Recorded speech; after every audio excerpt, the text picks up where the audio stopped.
Assalamualaikum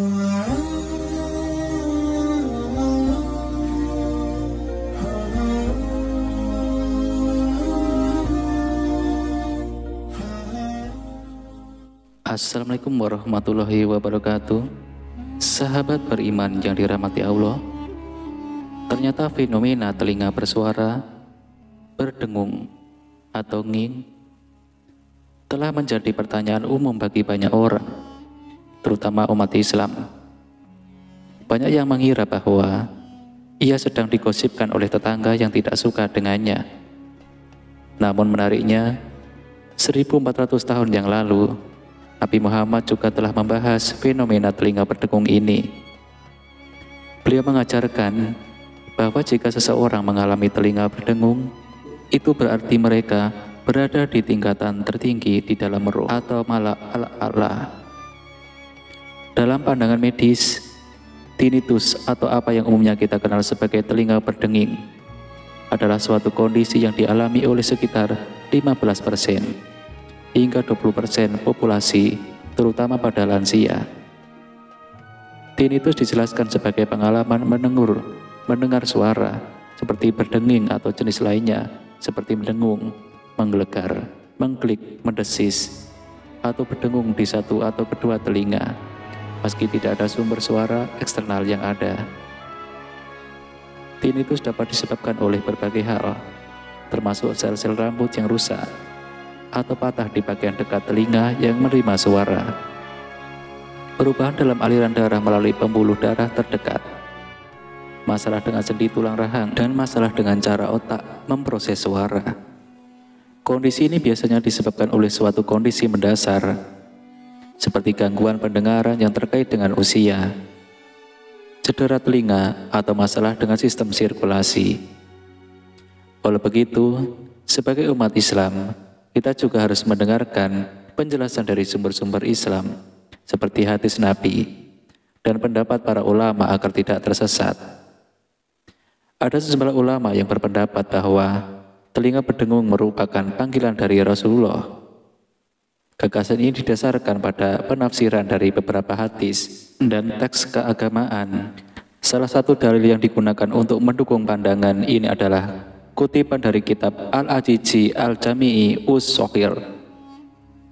Dalam kitab ini disebutkan bahwa ketika telinga seseorang berdenging, ia harus mengingat Rasulullah dan membaca salawat untuknya. Rasulullah bersabda, "Jika telinga salah seorang di antara kalian berdengung, maka hendaknya ia mengingatku, membaca salawat kepadaku, dan mengucapkan Zakarallahu wan jakarani bin khairin. Semoga Allah Subhanahu wa Ta'ala mengingat orang yang mengingatku dengan kebaikan." Teks ini diinterpretasikan oleh beberapa orang sebagai bukti bahwa telinga berdenging adalah panggilan dari Rasulullah. Dalam hal ini, ulama menjelaskan, sebagaimana juga telah dikemukakan Imam Abdur Ra'uf Al-Munawi, yang telah dikemukakan oleh Al-Ajiji dalam kitab Asiros Al-Munair. Sesungguhnya telinga itu berdengung karena ketika datang berita baik roh bahwa Rasulullah telah menyebutkan pemilik telinga yang berdengung tersebut dengan kebaikan di al-mala al-a'la atau majelis tertinggi di alam roh. Penjelasan mengenai alam roh kita bisa merujuk kepada pemahaman ma'rifat. Seorang sufi memandang fenomena seperti telinga berdenging bisa ditafsirkan sebagai tanda atau simbol dari komunikasi antara manusia dan alam semesta, atau antara manusia dan Allah. Dalam beberapa tradisi sufi, misalnya telinga berdenging bisa diinterpretasikan sebagai suara, sebagai dalam diri yang mencoba untuk berkomunikasi atau memberikan pesan.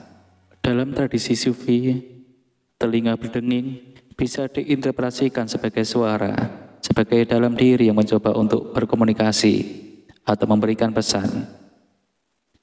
Imam Al-Nawawi dalam kitab Al-Ahsar juga mencatat hadis yang menjelaskan bahwa ketika telinga berdenging, kita disebutkan di alam gaib. Hadis tersebut dinyatakan sebagai hasan, meskipun tidak secara spesifik menyebutkan tentang alam malakut. Nabi Muhammad SAW hanya menyatakan bahwa siapapun yang telinganya berdenging harus membaca basmalah dan berdoa agar Allah menyebutkan namanya dengan baik. Ini menunjukkan bahwa Allah menyebutkan kita dengan baik, bukan hanya di alam malakut, tetapi juga di luarnya, bahkan melebihi alam jabarut. Meskipun Allah tidak terbatas pada tempat tertentu, kita tidak mengetahui dengan pasti bagaimana Allah berbicara. Mungkin Allah menyampaikan pesannya melalui alam-alam lain. Hanya Allah yang Maha mengetahui tentang hal ini. Telinga berdenging memiliki kemiripan dengan tanda melalui mimpi. Rasulullah pernah bersabda bahwa siapapun yang bermimpi bertemu dengan beliau sebenarnya telah melihat kebenaran. Namun kadang-kadang kejelasan dalam mimpi dapat dipengaruhi pemahaman kita tentang hakikat Nabi dan kecintaan kita terhadapnya. Jika kita belum memahami dengan baik hakikat Nabi, maka penglihatan kita dalam mimpi tentang Nabi dapat menjadi kabur. Namun Rasulullah menegaskan bahwa di akhir zaman, hampir semua mimpi orang yang beriman adalah benar. Mimpi ini merupakan warisan dari para nabi dan termasuk dalam ilmu mimpi yang dihormati oleh para ulama. Bahkan Imam Bukhari, Imam Tirmidzi memiliki bab yang berhubungan dengan penafsiran mimpi dalam kitab sahih mereka. Dalam konteks ini, pandangan makrifat menekankan pentingnya pengalaman pribadi dan interpretasi individu. Setiap orang mungkin memiliki pengalaman dan pemahaman yang berbeda tentang fenomena seperti telinga berdenging atau mimpi bertemu Nabi. Yang terpenting adalah setiap individu berusaha untuk mencari kebenaran dan pemahaman spiritual melalui pengalaman dan pengetahuan mereka sendiri. Namun yang perlu dicatat bahwa tidak semua orang setuju dengan interpretasi ini. Beberapa orang berpendapat bahwa hadis yang menjadi dasar dalil telinga berdenging tidak bisa dipertanggungjawabkan. Al-Bukhari menyatakan bahwa perawi hadis tersebut adalah perawi yang tidak bisa diterima hadisnya. Selain itu, dalam hadis tersebut tidak ada keterangan bahwa telinga berdenging adalah tanda panggilan Rasulullah. Hadis tersebut hanya berisi anjuran untuk membaca salawat ketika telinga berdenging. Apabila telinga kalian berdenging, hendaklah dia mengingatku dan membaca salawat untukku, dan hendaknya dia mengucapkan, semoga Allah mengingat orang yang mengingatkan dengan mendoakan kebaikan.